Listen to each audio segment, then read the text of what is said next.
Good morning, everyone. Welcome to Study Light, making your study lighter and easier. So, today we are going to start class 6 Geography, lesson number 5 Major Domains of the Earth. So, let's start our lesson. As you have read in the first chapter, the Earth is the only planet which has life. जैसा कि आप chapter number 1 में पढ़ चुके हैं कि सिर्फ पृथ्वी ही एक ऐसा ग्रह है जहाँ पर कि जीवन है. Human beings can live here because the life sustaining elements of land, water and air are present on the earth. इंसान यहाँ पर इसीलिए जीवित रह पाते हैं क्योंकि यहाँ पर ज़िंदगी को सपोर्ट करने वाले जितने भी एलिमेंट्स हैं वो सब मिलते हैं, जैसे कि land, water and air. The surface of the earth is a complex zone in which 3 main components of the environment meet, overlap and interact. तो जो पृथ्वी का सरफेस एरिया है वो एक बहुत ही कॉम्प्लेक्स जोन है जहाँ पर कि 3 कंपोनेंट आपस में मिलते हैं, एक दूसरे को ओवरलैप करते हैं और एक दूसरे के साथ इंटरैक्ट करते हैं. The solid portion of the earth on which we live is called the lithosphere. तो जो सॉलिड पोर्शन है हमारी अर्थ का जिस पर कि हम रहते हैं उसे कहते हैं lithosphere. The gaseous layers that surround the earth is atmosphere. और जितनी भी गैसियस लेयर्स हैं जिसने कि पृथ्वी को घेरा हुआ है उसे हम कहते हैं atmosphere. Where oxygen, nitrogen, carbon dioxide and other gases are found. और हमारे एटमॉस्फेयर में बहुत सारी गैसेस मिलती हैं जैसे कि ऑक्सीजन, नाइट्रोजन, कार्बन डाइऑक्साइड और भी बहुत सारी gases. Water covers a very big area of the earth surface. जैसा कि हम जानते हैं कि हमारी पृथ्वी का एक बहुत बड़ा भाग पानी से कवर है and this area is called the hydrosphere. और इस एरिया को हम कहते हैं hydrosphere. The hydrosphere comprises water in all it's forms, that is ice, water and water vapour.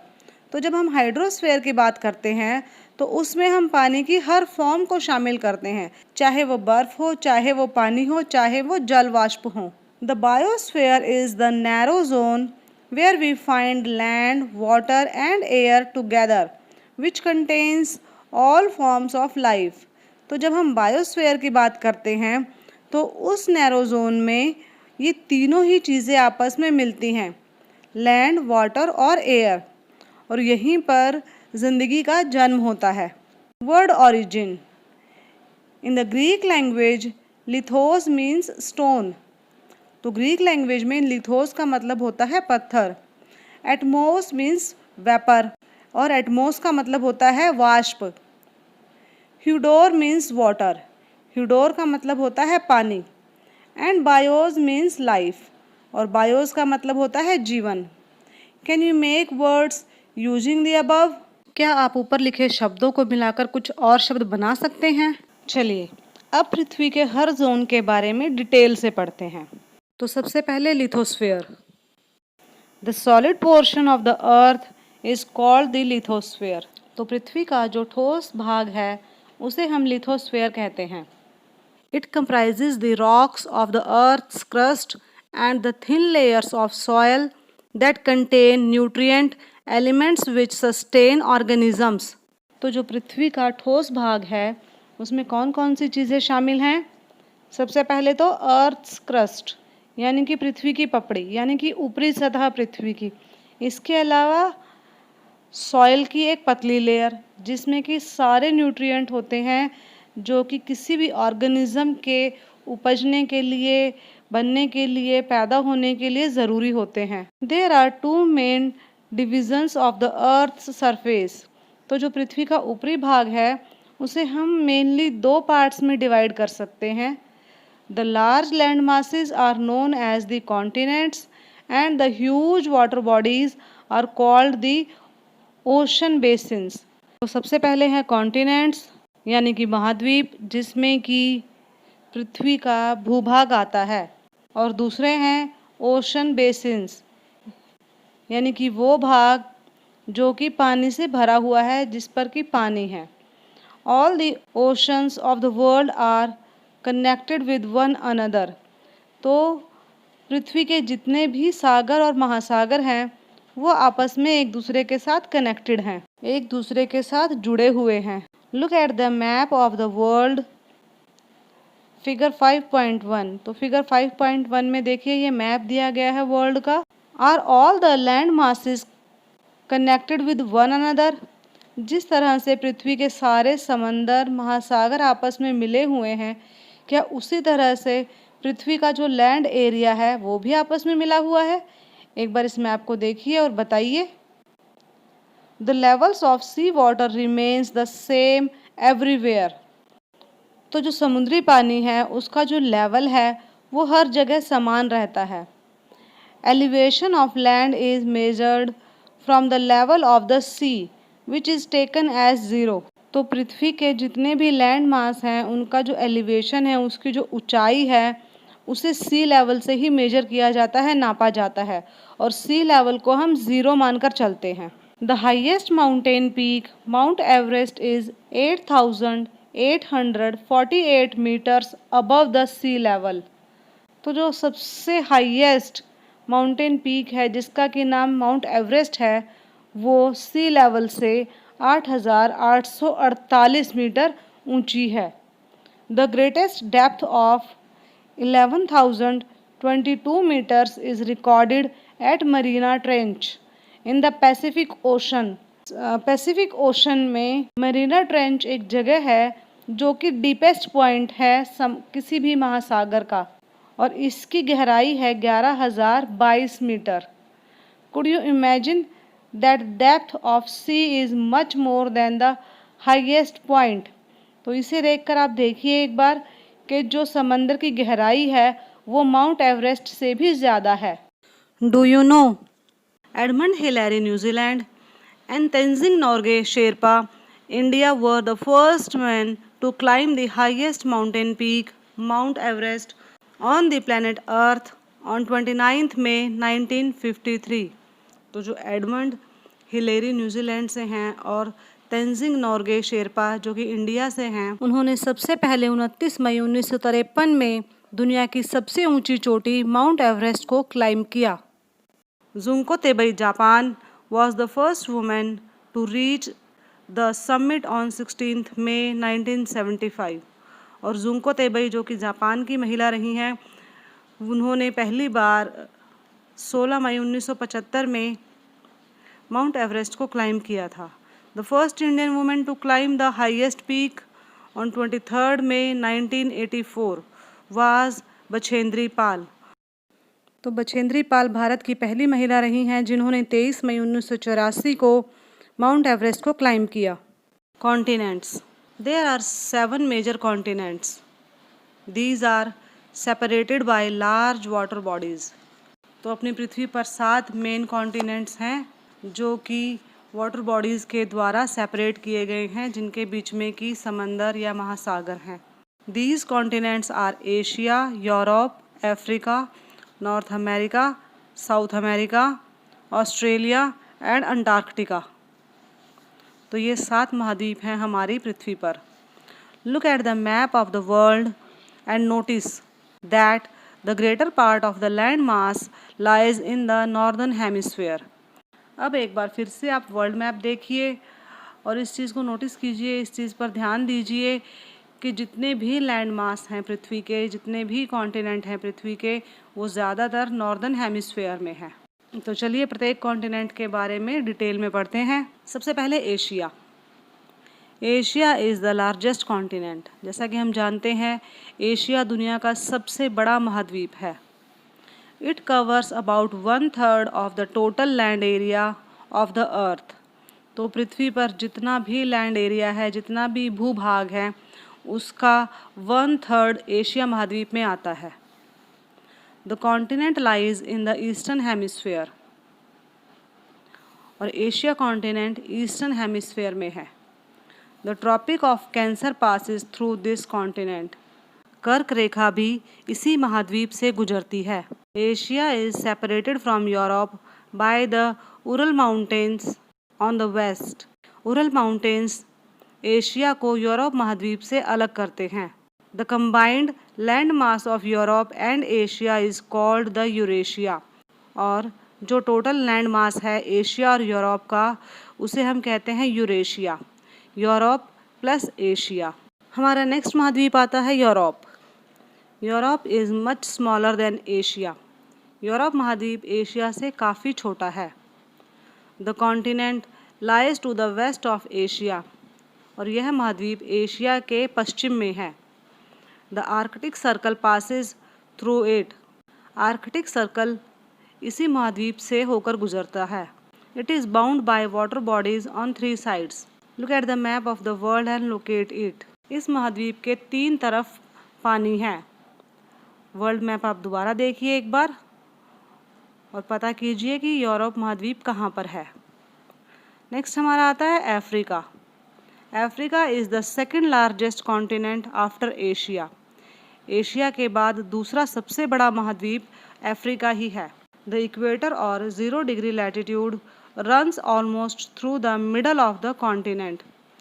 Equator 0 degree latitude इस महाद्वीप के लगभग बीच से गुजरती हैं। A large part of Africa lies in the northern hemisphere. Africa का ज़्यादातर हिस्सा नॉर्दर्न हेमिस्फीयर में है। Look at the figure 5.1। You will find that it is the only continent through which the Tropic of Cancer, the Equator and the Tropic of Capricorn pass। एक बार आप दोबारा figure 5.1 देखिए, ये मैप देखिए आप, और इसमें देखकर आपको पता लगेगा कि सिर्फ अफ्रीका ही एक ऐसा महाद्वीप है जिसमें ट्रॉपिक ऑफ कैंसर, इक्वेटर और ट्रॉपिक ऑफ कैप्रिकॉर्न तीनों ही होकर गुजरती हैं। Sahara desert, the world's largest hot desert, is located in Africa. दुनिया का जो सबसे बड़ा डेजर्ट है सहारा डेजर्ट, वो भी अफ्रीका में ही है। The continent is bound on all sides by oceans and seas. ये कॉन्टिनेंट चारों तरफ से समंदर और महासागरों से घिरा हुआ है। Look at the world map. दोबारा एक बार आप अपना वर्ल्ड मैप देखिए। You will notice that the world's longest river the Nile flows through Africa. दुनिया की सबसे लंबी नदी नाइल नदी भी अफ्रीका से होकर ही गुजरती है। Notice where the equator, the Tropic of Cancer and the Tropic of Capricorn pass in the map of Africa. तो एक बार दोबारा आप ये मैप देखिए और इसमें ढूंढिए कि Tropic of Cancer, Tropic of Capricorn और इक्वेटर अफ्रीका के कौन से हिस्से से होकर गुजरती हैं। अगला हमारा कॉन्टिनेंट आता है north America. North America is the third largest continent of the world. दुनिया के महाद्वीपों की गिनती में नॉर्थ अमेरिका तीसरे नंबर पर आता है। नॉर्थ अमेरिका तीसरा सबसे बड़ा महाद्वीप है। It is linked to South America by a very narrow stripe of land called the Isthmus of Panama. North America South America के साथ एक बहुत ही नैरो लैंड से जुड़ा हुआ है जिसे हम कहते हैं isthmus of Panama. The continent lies completely in the northern and western hemisphere. और पूरा ही नॉर्थ अमेरिका कॉन्टिनेंट नॉर्दर्न और वेस्टर्न हेमिस्फीयर में है। 3 oceans surround this continent. Can you name these oceans? 3 महासागर नॉर्थ अमेरिका को घेरे हुए हैं। क्या आप वर्ल्ड मैप देखकर बता सकते हैं कि वो कौन से 3 ओशंस हैं? नेक्स्ट हमारा आता है South America. South America lies mostly in the southern hemisphere. South America जो कॉन्टिनेंट है, जो महाद्वीप है, वो ज़्यादातर सदर्न हेमिस्फीयर में है। Which 2 oceans surround it on the east and west. एक बार दोबारा वर्ल्ड मैप देखिए और पता कीजिए कि साउथ अमेरिका को ईस्ट और वेस्ट साइड से कौन से ओशंस ने घेरा हुआ है। The Andes, world's longest mountain range, runs through its length from north to south. दुनिया की सबसे लंबी पर्वत श्रृंखला एंडीज, वो भी साउथ अमेरिका में ही है और ये माउंटेन रेंज नॉर्थ से लेकर साउथ तक जाती है। South America has the world's largest river the Amazon. इसके साथ ही साउथ अमेरिका में ही दुनिया की सबसे बड़ी नदी अमेज़न नदी है। Australia. Australia is the smallest continent that lies entirely in the southern hemisphere. Australia दुनिया का सबसे छोटा कॉन्टिनेंट है जो पूरी तरह से सदर्न हेमिस्फीयर में है। It is surrounded on all sides by the oceans and seas. It is called an island continent. ये एक ऐसा कॉन्टिनेंट है जो चारों तरफ से पानी से घिरा हुआ है, समंदर से और महासागरों से घिरा हुआ है, इसलिए हम इसे आइलैंड कॉन्टिनेंट भी कहते हैं। Antarctica. Antarctica completely in the southern hemisphere is a huge continent। Antarctica पूरी तरह से सदर्न हेमिस्फीयर में है और एक ये बहुत ही बड़ा कॉन्टिनेंट है। The South Pole lies almost at the centre of this continent. जो साउथ पोल है वो लगभग इस कॉन्टिनेंट के बीच में है। As it is located in the south polar region, it is permanently covered with thick ice sheets.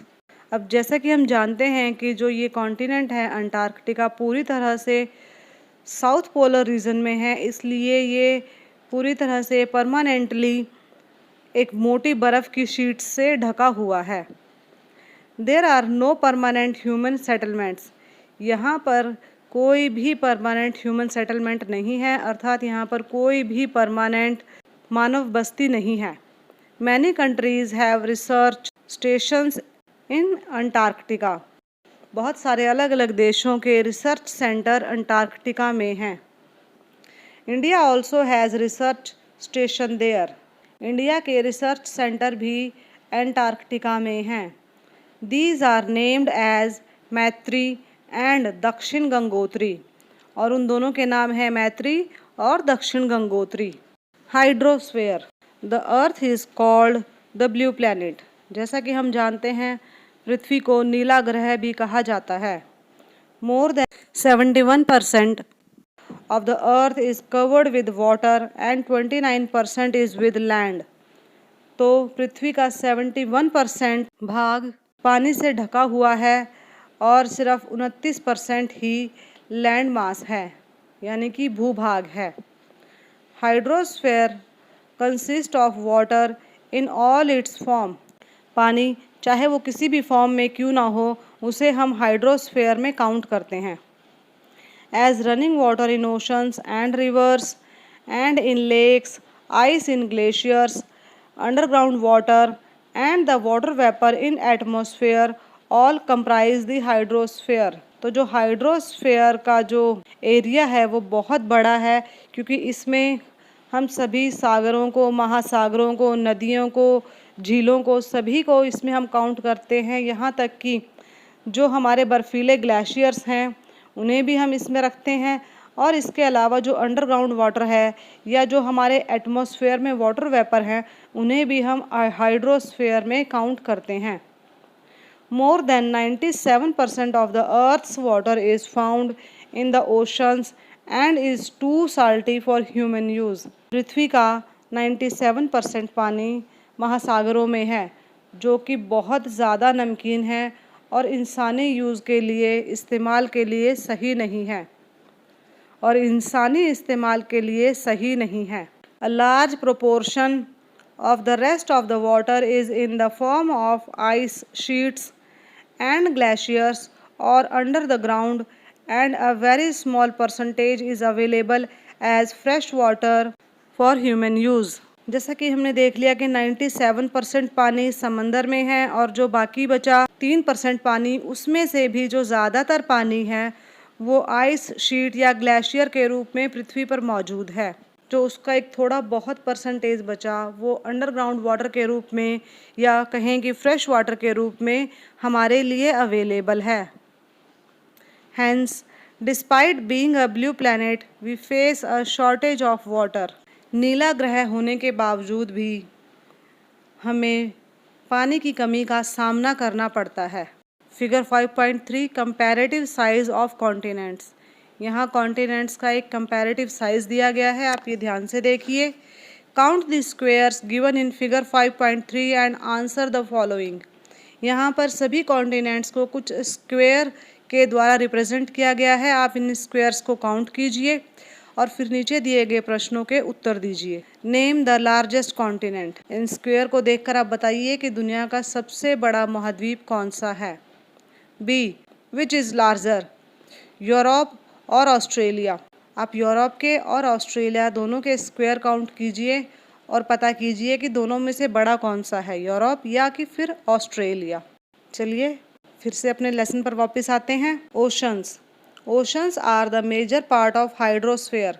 They are all interconnected. Hydrosphere का मेजर पार्ट ओशंस ही हैं, महासागर ही हैं, और ये सभी आपस में इंटरकनेक्टेड है, यानी कि जुड़े हुए हैं। The ocean waters are always moving. समंदर का पानी हमेशा घूमता रहता है, मूव करता रहता है, वो स्थिर नहीं है। The three chief movements of ocean water are waves, the tides and the ocean currents. तो समंदर में मुख्य रूप से 3 तरह के मूवमेंट्स होते हैं। पहला है वेव्स यानी कि लहरें, दूसरा है टाइड्स यानी कि ज्वार, और तीसरा है ओशन करंट्स यानी कि महासागरीय धारा। The 5 major oceans are the Pacific Ocean, the Atlantic Ocean, the Indian Ocean, the Southern Ocean and the Arctic Ocean in order of their size.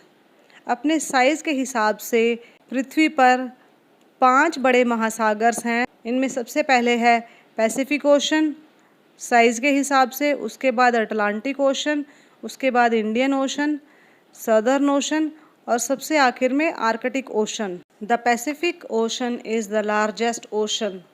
दुनिया का सबसे बड़ा महासागर प्रशांत महासागर है।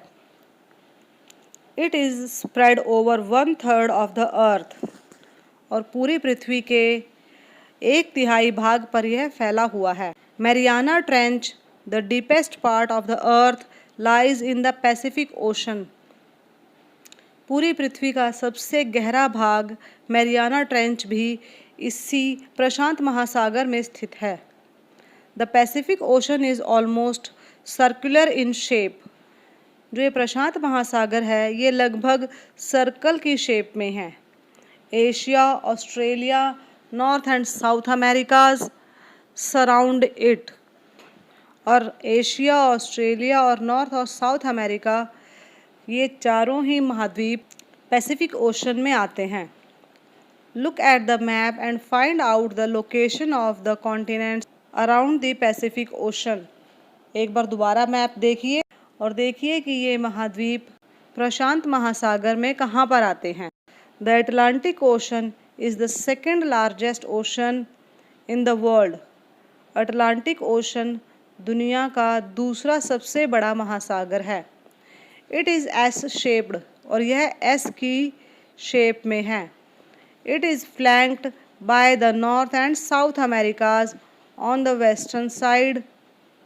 और इस महासागर के वेस्ट साइड में है नॉर्थ और South America, and Europe and Africa on the eastern side. और इसके पूर्वी भाग की तरफ हैं यूरोप और अफ्रीका महाद्वीप। The coast line of Atlantic ocean is highly indented. तो जो अटलांटिक ओशन की कोस्ट लाइन है वो बहुत ही दांतेदार है। इंडेंटेड मतलब दांतेदार। This irregular and indented coast line provides ideal location for natural harbours और पोर्ट्स। और इस तरह की बनावट की वजह से ही यहाँ पर नेचुरल हार्बर्स और पोर्ट्स हैं। From the point of view of commerce it is the busiest ocean. और अगर हम व्यापारिक नज़र से देखें तो यह दुनिया के सबसे बिजी ओशंस में आता है। The Indian ocean is the only ocean named after a country that is India. पूरी दुनिया में सिर्फ इंडियन ओशन ही एक ऐसा सागर है, एक ऐसा महासागर है जिसका नाम किसी देश के ऊपर रखा हुआ है, यानी कि India. The shape of ocean is almost triangular. इस महासागर की जो शेप है वो ट्रायंगुलर है, त्रिकोणी है। In the north, it is bound by Asia, in the west by Africa and in the east by Australia. और इस महासागर के नॉर्थ में है एशिया, वेस्ट में अफ्रीका और ईस्ट में ऑस्ट्रेलिया स्थित हैं।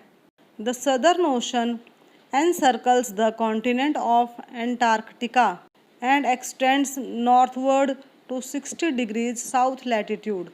जो सदर्न ओशन है वह अंटार्कटिका महाद्वीप के पास भी है, साथ ही यह 60 डिग्री साउथ लैटिट्यूड के पास तक भी जाता है। The Arctic Ocean is located within the Arctic Circle and surrounds the North Pole. Arctic Ocean Arctic Circle में ही है जो नॉर्थ पोल को घेरे हुए है। It is connected with the Pacific Ocean by a narrow stretch of shallow water known as Bering Strait. और यह आर्कटिक ओशन पैसिफिक ओशन से एक बहुत ही नैरो स्ट्रेच के साथ जुड़ा हुआ है जिसे कि हम बीरिंग स्ट्रेट कहते हैं। और यहाँ का पानी बहुत ही शैलो है, मतलब बहुत ही उथला पानी है यहाँ पर। It is bound by northern coasts of North America and Eurasia. और इसके जो नॉर्थ कोस्ट हैं वहाँ पर नॉर्थ अमेरिका और यूरेशिया महाद्वीप हैं। Atmosphere. The earth is surrounded by a layer of gas called the atmosphere. जो हमारी पृथ्वी है वो गैस की एक लेयर से पूरी तरह से घिरी हुई है जिसे हम कहते हैं atmosphere. This thin blanket of air is an integral and important aspect of the planet. और यह वायुमंडल हमारी पृथ्वी के लिए बहुत ही आवश्यक है। It provides us with the air we breathe and protects us from the harmful effects of sun rays। तो जो ये ब्लैंकेट है पतला सा एयर का, ये ना केवल हमें जीवन योग्य ऑक्सीजन देता है बल्कि सूरज की अल्ट्रावायलेट रेज से भी हमें बचाता है। Atmosphere extends up to a high of about 1600 kilometres. जो हमारा एटमॉस्फेयर है अगर हम धरती से उसको नापें तो धरती से 1600 किलोमीटर की दूरी तक हमारा एटमॉस्फेयर है। The atmosphere is divided into 5 layers based on composition, temperature and other properties. अगर हम एटमॉस्फेयर को देखें तो इसे हम 5 अलग अलग लेयर में बांट सकते हैं उनकी कंपोजिशन, उनके टेम्परेचर और उनकी प्रॉपर्टीज़ के हिसाब से। These layers started from Earth's surface are called the troposphere, the stratosphere, the mesosphere, the thermosphere and the exosphere। और अगर हम पृथ्वी की तरफ से इनके नाम गिनना शुरू करें तो सबसे पहले आता है ट्रोपोस्फेयर, उसके बाद स्ट्रेटोस्फेयर, उसके बाद मेसोस्फेयर, उसके बाद थर्मोस्फेयर और सबसे आखिर में आता है exosphere. The atmosphere is composed mainly of nitrogen and oxygen which make up about 99% of clean dry air. तो हमारे एटमॉस्फेयर में ज़्यादातर नाइट्रोजन और ऑक्सीजन गैस है जो कि क्लीन ड्राई एयर का 99% है। Nitrogen 78%, oxygen 21% and other gases like carbon dioxide, argon and other comprise 1% by volume। अगर हम वॉल्यूम के हिसाब से देखें तो नाइट्रोजन 78% है, ऑक्सीजन 21% और कार्बन डाइऑक्साइड और बाकी अदर गैसेस जैसे आर्गन और जितनी भी और गैसेस हैं वो 1% है हमारे एटमॉस्फेयर में। Oxygen is the breath of life while nitrogen helps in growth of living organism. Oxygen gas जैसा कि हम जानते हैं हमारे लिए जीवनदायिनी गैस है, इसी तरह नाइट्रोजन भी बाकी ऑर्गेनिज्म के बढ़ने के लिए आवश्यक है। कार्बन डाइऑक्साइड दो present in minute amount is important as it absorb heat radiated by the earth thereby keeping the planet warm. It is also essential for the growth of plants. और इसी तरह अगर हम कार्बन डाइऑक्साइड की बात करें तो वो भी पृथ्वी से निकलने वाली गर्मी को अपने अंदर एब्जॉर्ब कर लेती है ताकि हमारी जो पृथ्वी है वो गर्म बनी रहे। साथ ही यह पौधों के उगने में भी आवश्यक है। The density of the atmosphere varies with height. तो जो हमारे एटमॉस्फेयर की डेंसिटी है वो हाइट के अकॉर्डिंग बदलती रहती है। It is maximum at the sea level and decreases rapidly as we go up.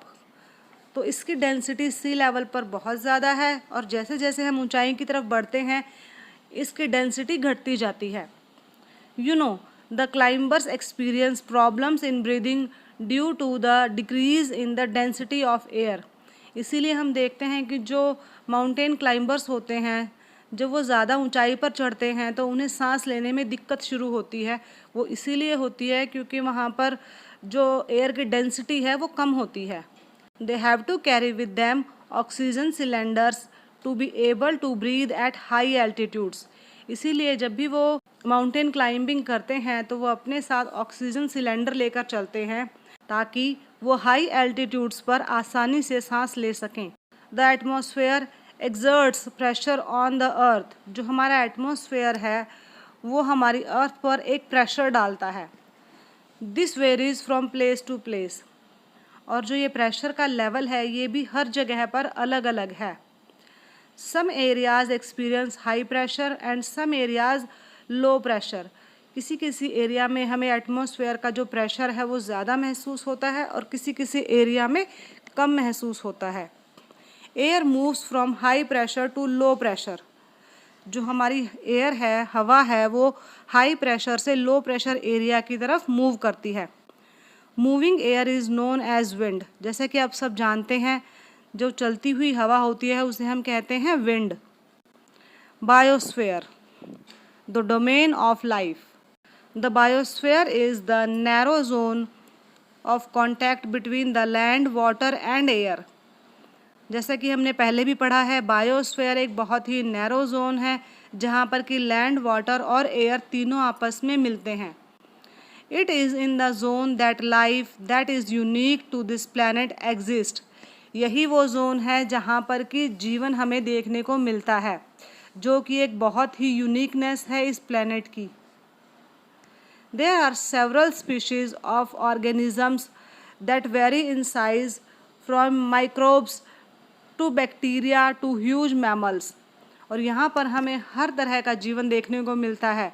हर तरह की स्पीशीज़ हमें यहाँ देखने को मिलती है, चाहे वो छोटे से छोटा माइक्रोब्स हो, चाहे वो बैक्टीरिया हो या बड़े से बड़े मैमल्स हों। All the living organisms including humans are linked to each other and to the biosphere for survival. जितने भी लिविंग ऑर्गेनिजम्स हैं इस बायोस्फेयर में रहने वाले वो सब एक दूसरे से किसी न किसी तरह से लिंक्ड हैं ताकि वो सर्वाइव कर सकें। The organisms in the biosphere may broadly be divided into the plant kingdom and the animal kingdom. Biosphere के जितने भी ऑर्गेनिजम्स हैं हम उन्हें मोटे तौर पर दो भागों में विभाजित कर सकते हैं, plant kingdom and animal kingdom. The three domains of the earth interact with each other and affect each other in some way or the other. और जितने भी तीनों डोमेन्स हैं पृथ्वी के वो आपस में इंटरैक्ट करते हैं और किसी न किसी रूप में एक दूसरे पर प्रभाव डालते हैं। For example cutting of forest for fulfilling our needs of wood और clearing land for agriculture may lead to fast removal of soil from slopes. अगर हम इसका छोटा सा एग्जाम्पल देखें कि अगर हम लकड़ी काटते हैं जंगलों से अपनी ज़रूरतों को पूरा करने के लिए या फिर हम वहाँ से जंगल साफ़ करते हैं उसे एग्रीकल्चर लैंड बनाने के लिए, उसे खेत बनाने के लिए, तो ऐसे में जो सॉयल है स्लोप्स पर वो जल्दी रिमूव हो जाती है। सिमिलरली अर्थ्स सरफेस में be changed due to natural calamities like earthquakes. और इसी के साथ साथ अगर हम देखें कई बार नेचुरल क्लेमिटीज़ आ जाती हैं जैसे कि अर्थक्वेक है तो उससे भी जो सरफेस है पृथ्वी का वो बदल जाता है। For example there could be submergence of land as happened in the case of tsunami recently। अगर हम एक छोटा सा एग्जाम्पल देखें तो जैसे कि सुनामी आई थी तो उसमें भी जो लैंड एरिया था हमारा वो पानी में मर्ज हो गया था। तो इस तरह से जो लैंड एरिया था वो कम हो गया। Parts of Andaman and Nicobar islands were submerged under water. और इस सुनामी में अंडमान निकोबार के आइलैंड्स हैं जो उनका कुछ पार्ट पानी के अंदर चला गया। Discharge of waste material into lakes and rivers makes the water unsuitable for human use. It also damages other forms of life. बहुत बार ऐसा होता है कि जब लेक्स में और रिवर्स में वेस्ट मटेरियल डाल दिया जाता है तो इससे जो पानी होता है वहाँ का वो इंसानों के इस्तेमाल के लिए साफ़ नहीं रहता, यूज़फुल नहीं रहता, और ऐसे में जो उस पानी में रहने वाला जो जीवन है वो भी डैमेज होता है, जो मरीन लाइफ है वो भी ख़राब होती है। तो इस तरह से देखा जाए तो जो ये गंदगी है वो जीवन को नुकसान पहुंचा रही है। Emission from industries, thermal power plants and vehicles pollute the air. अभी हमने देखा कि किस तरह से जो पृथ्वी पर चेंजेस आते हैं वो हम पर असर किस तरह से डालते हैं, और अगर हम पानी में कोई गंदा मटेरियल, गलत वेस्ट मटेरियल अगर उसमें हम डालते हैं तो वो किस तरह से हमें प्रभावित करता है, वो जीवन को किस तरह से प्रभावित करता है। तो अब इसी तरह से यहाँ पर एक और दिया हुआ है कि जितने भी इंडस्ट्रीज़ से या थर्मल पावर प्लांट से या व्हीकल से जो भी धुआं निकलता है तो वो पूरी तरह से जो हमारी एयर है उसको पॉल्यूट कर देता है। Carbon dioxide is an important constituent of air.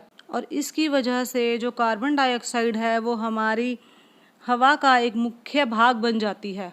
But increase in the amount of CO2 leads to increase in global temperature, और जिसका एक मुख्य कारण है ग्लोबल वार्मिंग। तो CO2 की वजह से पूरी पृथ्वी का जो टेम्परेचर है वो बढ़ रहा है। This is termed as global warming, और इसे हम ग्लोबल वार्मिंग के नाम से जानते हैं। दिस इज़ दस a need to limit the use of resources of the earth to maintain the balance of nature between the domains of the lithosphere, the atmosphere and the hydrosphere। इसलिए बहुत ज़रूरी है कि जितने भी नेचुरल रिसोर्सेज हैं हमें हमारे पृथ्वी पर, चाहे वो लिथोस्फेयर में है, चाहे एटमॉस्फेयर में, चाहे हाइड्रोस्फेयर में, हमें उन्हें बहुत ही ध्यान से इस्तेमाल करना चाहिए। और जितना हम उनका आज के वक्त में इस्तेमाल कर रहे हैं उस पर हमें लिमिट लगा देनी चाहिए ताकि आगे आने वाली जनरेशन को भी ये सारे नेचुरल रिसोर्सेज मिल सके। इसके साथ ही हम आज का अपना ये लेसन ख़त्म करते हैं। मेरी वीडियो को ध्यान से देखने के लिए बहुत बहुत धन्यवाद। प्लीज़ मेरी वीडियो को लाइक और शेयर ज़रूर करें और साथ ही मेरे चैनल को सब्सक्राइब भी करें। Thank you very much. God bless you.